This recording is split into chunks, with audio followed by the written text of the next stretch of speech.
harga tiket pesawat membuat omset sejumlah pengusaha travel di Makassar menurun. Penurunan omset bahkan mencapai 20% dibanding sebelum naiknya harga tiket. Sejumlah travel di Makassar mulai merasakan dampak kenaikan harga tiket, yakni menurunnya daya minat masyarakat menggunakan jasa penerbangan. Salah satu travel di Jalan Todopuli Makassar harus mengalami penurunan omset hingga 20%.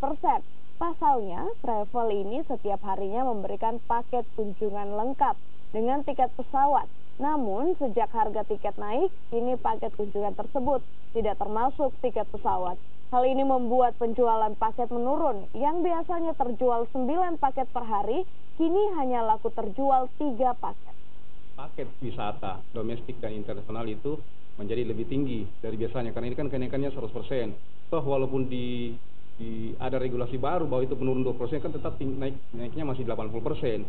Sehingga ini memang sangat mengganggu ritme kita di tur, karena harga pokok setiap paket wisata kan terbesar dari harga tiket pesawat domestiknya. Belum lagi adanya bagasi berbayar. Ini tentu menjadi masalah bagi kita pelaku dunia usaha di bidang travel.